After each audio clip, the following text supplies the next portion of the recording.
What's up, everybody? Welcome back to the LNBE Podcast, where LNBE stands for literally nothing but everything. I'm Mike Rispoli, and all I really want to do right now is just thank everybody who continues to like, share, subscribe, and write in. Whoever's doing whatever you're doing, thank you so much. I really do appreciate it. The more that you guys give me, the more I can give you. So I really do appreciate all the support and all the love that you guys are giving this podcast. If you guys like it, please continue to share it. Please continue to rate it. Please continue to like it. Without you guys, the show would be nothing. So thank you so much to everybody who continues to do that. But what are we going to get into this week? Well, obviously, we're going to talk some sports. We'll talk about some things that I saw in Celebrity Land. And then I'll talk about some stuff that I can kind of open it up to you guys at the end here. But actually, speaking of last week, you guys suggested some movies that, I got to be honest, I have not watched yet. But I promise, it is on my list of things to do. I just got caught up with other shit over the weekend. So I will have an update for you guys for that on Friday. So that's something to look forward to. I'll give like a synopsis or an analysis, whatever you guys want to call it. And we'll go from there on Friday. So actually, in the meantime, if you guys have any other suggestions other than the ones that were mentioned last week, feel free to send an email to lnbemedia@gmail.com. I'm also on Insta and TikTok. You can find me at the LNBE Pod. So feel free to do so if you guys have other write-ins for me on that. But right now, I'm actually recording this on Sunday night because it's not like I got to get up and go to work in the morning. So I figured, you know what? I'd just sit here and record the podcast while I watch the Cowboys and Steelers game. But as of right now, this game is boring as shit. It was 6-3 at the half. As of now, it might go down to the wire. Then Pittsburgh scored, so now it's 10-6, and Pittsburgh is now punting. We got 4th and 4, 7:30 left in the third quarter. So, since when did Sunday Night Football games start so late? I always thought they started at 8:30. Why are they starting at like 9:30? This freaking game isn't going to end until 1 o'clock. For anybody who has work, unlike me, they're not staying up and watching this stupid game. Everybody's just going to be checking ESPN for the highlights tomorrow. What the hell? What time's the Monday night game going to start now? Let's talk about the Pats. The only highlight with the Pats is that defense. The real bright spot of the team is Gonzalez. It doesn't seem to matter how big or how fast the receiver is. Gonzalez is able to just shut anybody down. I mean, he had no issues against DK Metcalf. He didn't seem to have any issues against Tyreek Hill today. The dude is absolutely stellar. If the Patriots do not pay him once his contract is up, I am going to be livid because this kid is the only bright spot on this friggin' team. The friggin' fact that we lost to a team playing their third string quarterback is diabolical. It's not like they got smoked, but 15-10 against Tyler Huntley. The dude's been in the league for, 5 years? He's only had 11 starts. Those first two games, the Patriots kind of had me in the first half. Jeez almighty. Everybody who goes to a Pats game needs to at least have a brown paper bag over their heads because the pathetic Patriots suck. It's almost like Miami's defense found Diddy's stash of baby oil because they were able to just slip through the Pats' offensive line like it was nothing. And that's why Drake May is not going to get the start, because you may as well have the veteran get beat up before you let a kid whose career literally won't be able to get off the ground. But then the more exciting game that I caught was also that Baltimore and Bengals game. Thank God I had the split screen going while I was watching the Patriots game, because that Pats game was just absolutely brutal. And the amount of penalties that were called, it was like every other play. There was a flag thrown. Like, guys, what the hell are you doing? But the Bengals actually look exciting now, which makes me happy because Joe Burrow is the only quarterback that's proven besides Brady to beat Mahomes. I keep hoping that Josh Allen can do it, but as much as I want to get excited about the Bills as well, because I just love Josh Allen, it's hard because Josh Allen really does not have a set, solidified receiving core yet. Plus, who the fuck are the Bills? I think I'm ready to get my heart broken by them again this year, but it's like, how the hell do you kick the shit out of Miami one week and then you get your asses whooped by the Ravens the following week? The Bills just don't make sense. So yeah, I mean, given that the Bengals always have a slow start, I think now is about the time where they're starting to figure themselves out, and I think they're going to start going on a little bit of a hot streak. I don't want to overemphasize that because I could be wrong, but I at least see them probably winning another 2 games in a row at least, kind of trying to break even a little bit here. Because the next 3 games they got are the Browns, the Giants, and the Eagles. I don't know if it's in that order or not. But alright, let's look at these 3 teams, right? The Eagles are definite frauds. I don't give a fuck what anybody says. Nick Sirianni's an overrated coach. Their defense can't stop a nosebleed. All those weapons on offense, you can't move the ball. Something's going on. The only thing with the Giants is the fact that they have a good defensive line. And then the Browns are the Browns. As long as Diddy Watson is out there playing, there's always a shot for the Browns to lose. But also given the history of the Bengals this year, I mean, they lost to a friggin' terrible Pats team week 1. So I don't know if that was also because Burrow's still harboring that injury from last year with his wrist, but they now somewhat look good. They gave the Ravens a run for their money. So if the Bengals don't go 3 for 3 in the next 3 weeks, there's serious issues, and then I'll have to jump ship and just root for the Bills. And I don't care if they're in my division. The Patriots are going nowhere this year. The Bills are really the only team that I think, besides possibly the Bengals or the Ravens, have a shot at winning. I mean, Houston's also looking pretty good, so that's another team. I'm just rooting for teams that could beat the Chiefs. I haven't really been watching the Chargers lately. I was kind of hoping that with the new coach, Justin Herbert, would be able to do something, but they just don't have enough weapons on offense. I don't think Justin Herbert can do it all. I don't know. This year of football is just incredibly weird. I've gone 1 for 3 in my fantasy league so far. I'm in dead last in 2 leagues. I'm in first place in 1 league. So I just genuinely don't know what the hell is going on. I have no idea what any team's identity is this year. It's just an incredibly weird year. Like, who the hell are the Jets? Are the Jets going to get Devontae Adams? Because that seems to be what all signs are pointing to. The Jets are going to have to give up however many picks to pick up an old Devontae Adams to make the Aaron Rodgers experiment work with the Jets. And I think after this year, if the Jets don't do anything, if they have another losing season, or if at least they don't make the playoffs, I think Saleh's out of a job next year. Because in the end of the day, the Jets are proven to be the Jets, and they just suck. They had 1 good game against the Patriots. But honestly, who doesn't have a good game against the Patriots? Because the Patriots suck. But something else for me to look forward to while I'm on unemployment is now I actually get to watch some of these baseball games because it's baseball playoffs. My Yankees are in the playoffs, so now I actually have time to watch them because baseball's on at weird times. During the regular season, they're on at either 1 o'clock games, 7 o'clock games. During the playoffs, it's a 4 o'clock game or a 7 o'clock game. So who actually has time to sit down and watch it? But since I got nothing else going on, I figure I may as well. And I'm just really hoping that this is the team that can bring New York a championship. And I just hope to God that as of the past 6 years, that relief pitching isn't what does them in the postseason. But I gotta say, since I'm unemployed, I truly kind of feel like George Costanza from Seinfeld. You guys ever watch Seinfeld? I know it's past my generation, but I feel like that series just holds up. But there's a scene where Kramer's just kind of grilling George and he's asking him questions and he's like, you got a job? No. You got any money? No. You got a woman? No. You have any prospects? No. You have anything on the horizon? No. You have any action at all? No. Do you have any conceivable notion to wake up in the morning? I like to get the daily news. But you know what? Now that I'm in this situation, there's a classic George line where he goes up to an attractive woman that he sees at the diner and he just goes up to her and he's like, I'm George, I'm unemployed and I live with my parents. And I really want to try that. Like, hey, I'm Mike, I'm unemployed and I have no sense of self-worth. And let's just see if it works. Because let's be real here, women love a project. I mean, look at Machine Gun Kelly.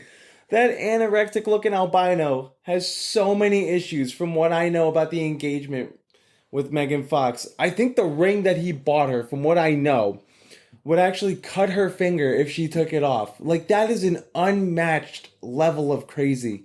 I just want you to know what it feels like to me on the inside if you were to ever leave me. If any normal person not in Hollywood gave somebody a ring like that, they would have a restraining order against them and they would be in the loony bin. Since we're on the topic of Hollywood though, has anybody seen what Shania Twain looks like now? She looks like a fembot from Austin Powers. I don't know why everyone in Hollywood is always just trying to look super young and getting so much shit done with their face. And it's so funny because all these people All they talk about is how it's so unfair to set beauty standards. Meanwhile, they're all rich enough to get all that stuff done to make themselves continuously look quote unquote young and beautiful, setting the new standard and precedent for what it means to look young and beautiful. I mean, Shania Twain, she does not even look remotely similar to how she looked like 5 years ago. Look up a photo of her. And then it's funny because then you got the other people out there like Lizzo, who's like, I'm the new beauty standard. When the only standard that she's actually setting is how much weight a bed can hold. Because my God. Oh, let the fat phobic comments come in. Daniel Tosh actually said it best, where he goes, big can be beautiful, just not to me. But would I be wrong in saying that this seems to strictly just be a female issue? Like, why is that? Why is it always the standard of women's beauty that's always been brought up in, like, female body types? Like, it's not like you see John Daly going out there claiming that he's the new standard for male beauty. No, if anything, Fit Athletic Tiger's wife was the one that was coming at him with his 9-iron for hitting his wood into the muff way too many times. And I would venture to say that more women find Tiger attractive than John Daly, even though it's like, why do we have to accept so many different standards of beauty for women when for men it's always like the same standard? And I understand that now women are like, oh, the dad bod or whatever, but in general, it's all standard preference to what everybody likes. I don't know why we have to force a preference onto people. Like, the male physique, even going back to the days of Greece and Rome, all those statues, they weren't, like, the statue of David, like, he's a literally chiseled man. He's not fat. And from what I also know, they also made their dicks really small because that was a sign of intelligence. So, yay me! Or like when you're seeing like Men's Fitness magazine or whatever, or GQ, you're always seeing like the same type of guy. You're not seeing some fat dude on the cover. So why is it that, I don't know. I'm just curious as to why we have to accept like a different standard of beauty to adhere to what other women's body types are. But meanwhile, men also have different body types and body styles, and nobody wants to adhere to that. Like, did you guys actually see that Newsweek published an article? And I am not joking about this. The article is titled, How Hot Girls Became the Right's New Obsession. Okay, first of all, you don't need experts to tell us why men find hot women attractive. But the most hilarious part of the article to me is the fact that they only interviewed women in it. And you want to know why? Because any straight dude would just say because she's hot. And the person that the article is highlighting is Sydney Sweeney. And they argue because of her body type, because she's got big boobs and a nice butt, that it's reinforcing gender stereotypes. And I think the underlying message is this idea of what it is for standard female beauty. Because nowadays it could be anything.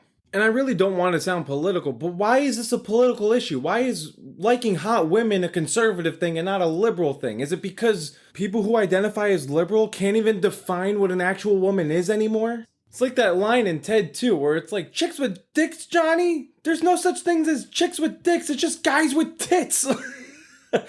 This is low-key the dumbest article I've ever read. According to the article, and this is a quote from a woman named Amy Tatum of Bournemouth University, told Newsweek that this focus on hot girls is a way for the right in the US to fight back against perceptions of wokeness. Holding up women in a sexualized fashion could be a tactic to reinforce gender stereotype around women's appearances. Because honestly, you know what it's honestly giving?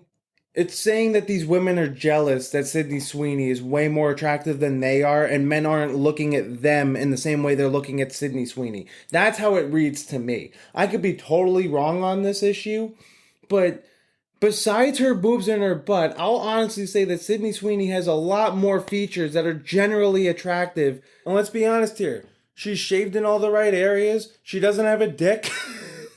She's got a nice smile and she's got big, bright blue eyes. I think it's safe to say that I speak on behalf of all straight men. Those are general features that we would all find attractive in a woman. This whole thing as to why men find quote-unquote hot women attractive is so stupid. Plus, I also think that depends on what your definition of hot is. I also just don't understand why this is such a big deal. Because even if we look at back in the day, if we look at somebody like Marilyn Monroe, right, who is considered a feminist icon, and she was the epitome of the male gaze. So if we're taking Marilyn Monroe and comparing her to Sydney Sweeney, why are we not putting them on the same pedestal? And why is Sydney Sweeney getting criticized for her looks? What, because men find her attractive? No offense, but like, have you seen what some of these women on TikTok look like? With the crazy hair, the weird piercings, and whatever else you've done to modify your body to make yourself stand out from the rest. I don't care what era we're in, that will always take a very specific person to find attractive. But maybe that's me. Maybe I'm just a little bit more old-fashioned that way. But if we go back to the Lizzo example, it's really not a good idea to promote fatness as a beauty standard because you're also promoting unhealthy lifestyles. I'm so sick of this. I can understand if somebody has a medical condition, but a lot of this just comes from being lazy. If somebody does have a medical condition, I can understand that it's a little harder for them to lose weight, but it still doesn't mean that you can't. You may just need to put in double the amount of time. But people get put on Ozempic and shit because they finally found this magic pill, and even that's not healthy. Like, just get on a friggin' treadmill. It's not that hard. Replace the Oreos with an orange. You'll be fine. You would be amazed what a little exercise can do for you, and the more fit you are, then the more likely you also start to feel better about yourself and stop comparing yourself to the Sydney Sweeneys of the world. Honestly, women truly just baffle me in way more ways than one. You're all about girl power and girl boss, so I don't need no man, and you're all trying to be pro-women, pro-feminist, but then at the same point, you guys hate on other women because they're way more attractive than you. So for every step one person takes, there's a hairy leg step that'll knock you down. Like, one main reason why I lost weight was because besides hating myself with every inch that my waist grew, I also wanted to attract the women that I was attracted to. But then, at the same point, I also realized that it was actually a matter of self-confidence. And the more fit and stronger I looked, then the more self-confident I became in myself. But I'm not out here comparing myself to Zac Efron and being like, oh, he sucks because he's what women find attractive and I'm never going to get the women that he gets. Like, if women are mad at Sydney Sweeney for being the standard of female beauty, then they're all just jealous of her. That's really it. And it's all just because everybody, and this is Hollywood, this is general public people, everybody just wants to feel included and being all part of the same group. Everybody all just wants to be the same. Like, did you see this thing? I don't know if this is accurate or not. I saw an article on some social media channel, but Sam came out saying that apparently being non-binary doesn't describe them or him or whatever enough because they can identify however. I'm so sick and tired of this. Honestly, Sam Smith, just go and identify as a little bitch and be done with it because that's exactly what you are. Like, all the people who want to identify to this extreme, why do you need to prove to everybody that you're so different? Especially when you're famous and you're already in a separate category. Like, you already stand out regardless. And you know what's so crazy is? Like, I was actually talking to somebody about this. And the reason why apparently everybody puts their pronouns in their bios and stuff on LinkedIn or their Instagrams or whatever is to make the Sam Smiths of the world feel a little bit more included and to fight against the hate that they receive, which I can appreciate that because there's power in numbers. So the more who back those types of people by sharing their pronouns, it also helps those people feel like, hey, like I have a sense of community here. But it's like, dude, no matter what you do, you're gonna have haters. I've got almost 40 episodes of this podcast out. You don't think I have haters? Like, I know you guys wouldn't know because no one comments or writes in. But seriously, like, you're always gonna have hate. Like, every sort of different thing that somebody does is always gonna have some sort of backlash. The Beatles had haters. Elvis had haters. NWA had massive haters. NWA was the first group to have a parental advisory sticker on their album, which is crazy because Guns N' Roses put out Appetite for Destruction in 87 and Straight Outta Compton came out in 88. And if you aren't true GNR fans, you haven't really listened to the album. The only songs that you probably know on the album are the hits, Sweet Child of Mine, Paradise City, and Welcome to the Jungle, right? But there's a song on that album called It's So Easy. It has probably some of the dirtiest lyrics I've ever heard in a rock song. And then Rocket Queen, the last song on the album, there's a guitar interlude section where Axl Rose literally recorded himself having sex with Steven Adler's girlfriend, and they put it in the song, and the moans are audible. You can hear it. Meanwhile, that album does not get a parental advisory sticker, but NWA does because they talk about police brutality. Give me a break. But when it comes to the beauty standards of men and women, just let people like what they like. Like, I could be totally attracted to somebody who my friend might think is totally ugly. Like, the heart wants what it wants. But okay, I said I would wrap it up by ending things for you guys. So what are some things that you think that I should be doing while I'm unemployed here until I find a new job? Any suggestions as to how I can kind of spend my free time? Because other than working out, applying for jobs, doing this podcast, trying to come out with more content, watching Netflix, maybe I'll dust off my expensive antique dust collector, what I call a guitar. I really got nothing. So anybody who has any other ideas for me, please feel free to write in. Again, my email is lnbemedia@gmail.com. Also, guys, please make sure that you check me out on my Instagram and TikTok at the LNBE Pod. And if you like this episode, please feel free to share it with a friend. Please continue to like, rate, subscribe, comment, follow, doing whatever it is that you guys are doing to help boost this. I really do truly appreciate all of the support that you guys are giving me. I really do. It does not go unnoticed.